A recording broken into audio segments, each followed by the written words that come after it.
বিসমিল্লাহির রহমানির রহিম।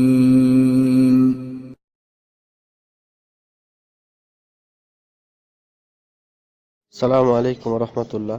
একদিনই ভাই প্রশ্ন করেছেন যে ব্যাংকের সুদের টাকা সে কোনো স্টুডেন্টের পড়াশোনা বা স্টুডেন্টকে পড়াশোনার জন্য দিতে পারবেন কিনা।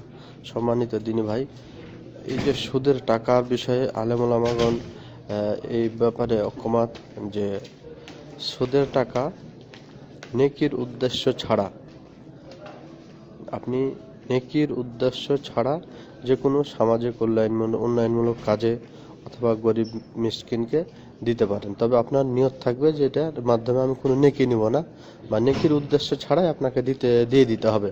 তো সেক্ষেত্রে আপনি একটা স্টুডেন্টের পড়াশোনার জন্য সে টাকাটা দিতে পারেন নেকির উদ্দেশ্য ছাড়াই, নেকির উদ্দেশ্যে কাউকে দেওয়া যাবে না। আশা করি উত্তর পেয়েছেন। ফাজাজাকুমুল্লাহ খায়র। আসসালামু আলাইকুম রহমতুল্লাহ। একদিনই ভাই প্রশ্ন করেছেন যে তিনি তার মৃত পিতার নামে বদল উমরা করতে চান, তাহলে তিনি কিভাবে সে উমরার নিয়ত করবেন। সম্মানিত দিনী ভাই, আপনাকে প্রথমে মিকাতে গিয়ে নিয়ত করতে হবে এইভাবে যে আল্লাহুম্মা লাব্বাইকা উমরাতান আন আবি। আমি আবার বলছি, আল্লাহুম্মা লাব্বাইকা উমরাতান আন আবি, এ বলে আপনি মিকাতে গিয়ে নিয়ত করবেন। আর নিয়ত করার পরে যেটা হজ্জের তালবিয়া আছে, লাব্বাইক আল্লাহুম্মা লাব্বাইক লাব্বাইক লা শারীকা লাব্বাইক ইন্নাল হামদা ওয়ান নি'মাতা লাক ওয়াল মুলক লা শারীকা লাক, এই তালবিয়া আপনি নিয়ত করার পরে এই তালবিয়াটা পড়তে থাকবেন। তালবিয়া পড়তে থাকবেন, গিয়ে প্রথমে যে মক্কা গিয়ে তারপরে তফ এবং সাই করে মাথা হালাক করে উমরা শেষ করবেন। আশা করি উত্তর পেয়েছেন। ফাজাজাকুমুল্লাহু খায়র। আসসালামু আলাইকুম রহমতুল্লাহ।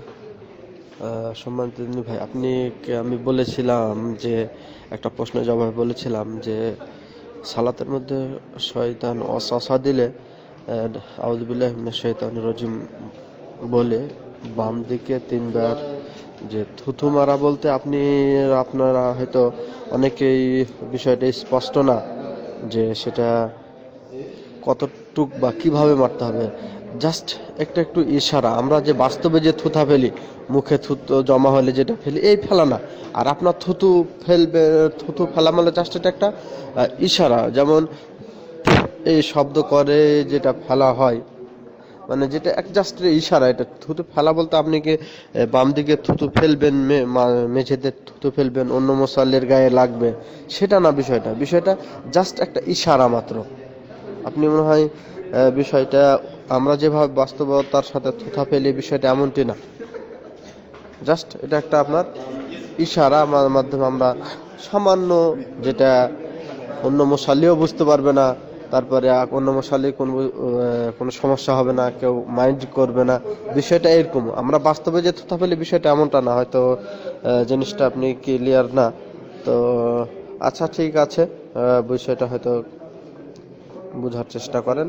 মানে আমরা বাস্তবে যে থুতু ফেলি, যেভাবে মেঝেতে থুতু ফেলি, এটা তো আপনি সালাতের মধ্যে মানুষের গায়ে থুতু ফেলবেন কেন বা থুতু ফেলতে যাবেন কেন, বিষয়টা এমনটা না।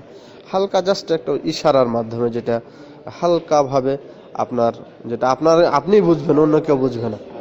আশা করি উত্তর পেয়েছেন। ফাজাজাকুমুল্লাহ খায়র।